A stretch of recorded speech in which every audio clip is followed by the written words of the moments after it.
Magandang umaga dito sa Pangasinan. Samahan niyo kami sa unang outing namin ng 2025.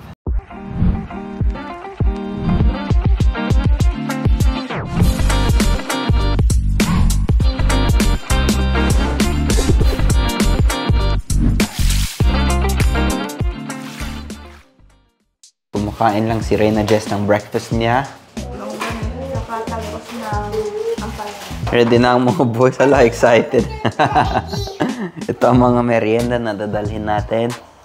Daddy, beaches, shells. Yep, you're gonna look for shells on the beach. Same here. Woohoo!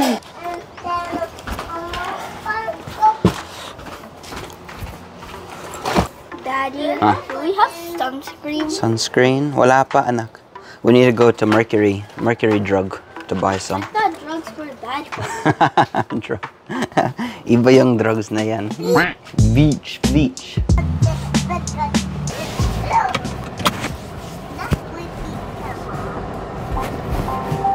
Ayan, tara na.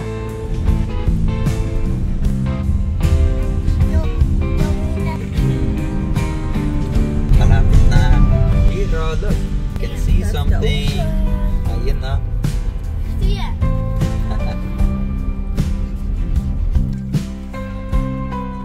We made it at Tondaligan Beach, dito lang sa Dagupan. Kumuha kami ng cottage, 500 pesos. Dito kami maghapon. Pwede kami umupo, mag-ihaw.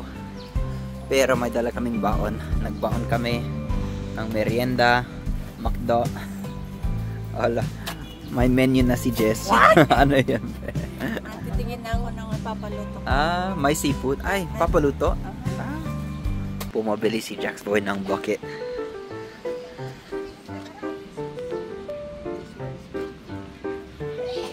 How much, Jax Boy?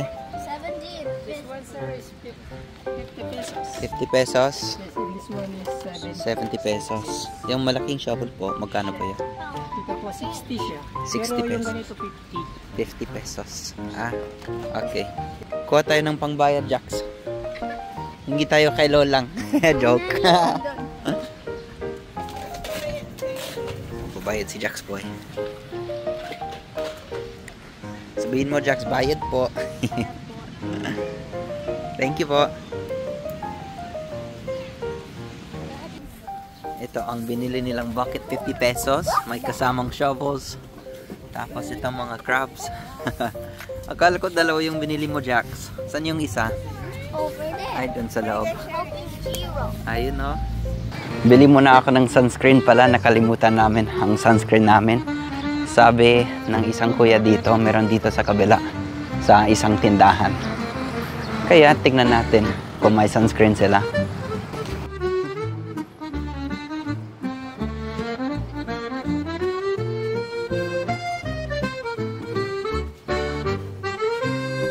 Pabili po.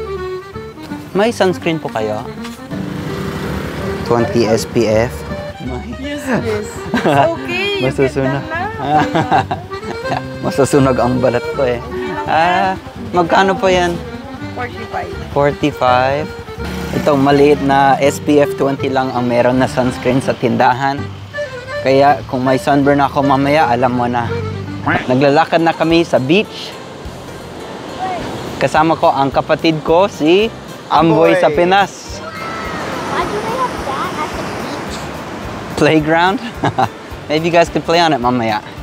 Hindi masyadong mainit ngayon. Tamang-tama yung weather. Medyo humid. Ang fresh ng air. Grabe. I love Tondaligan. Woohoo! Ito ang favorite pastime ni Jiro sa beach. Maghanap ng mga shells. Found a white one. Look at all the shells, Jiro. Whoa!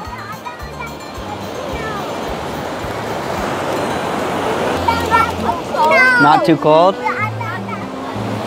Perfect. Ito na ulit sa cottage. May kumakain na ng lunch. Oh, may allergy si Jess, kaya parang Rudolph siya.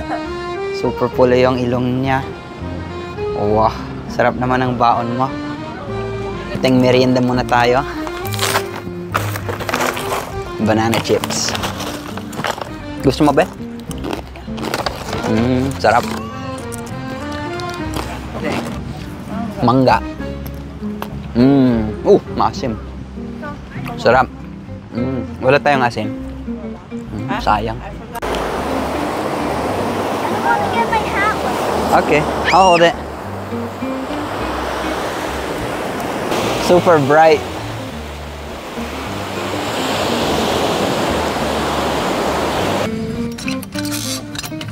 Tapos na sila mag-swimming sa ocean. Buti na lang may gripo dito. I'll go get your shoes, buddy. Napagod siya kakalaro at kumakain na siya. Anong kinakain mo, Jiro? No, man. Yummy. Chicken. Makdo, ayos ha? Did you have fun swimming in the ocean? Yes, sir. Yes, sir. Pasawa. Pagod na yung mga bata. Pwede naman na. Matutulog yan sa car. For sure. Tapos na kami mag-swimming. Mukhang uulan. Kaya tamang-tama. Napagod yung mga bata. Wait, with my tail. Where's your shells? Next time, Jiro, you could find more shells, okay? Na-sunburn ba ako? Wala naman. Wala naman. Buti na. Wala masyadong araw kanina na. Parang wala 20 SPF lang ang sunscreen ko kanina. Buti na lang gumana. Did you have fun, Jiro? Yes.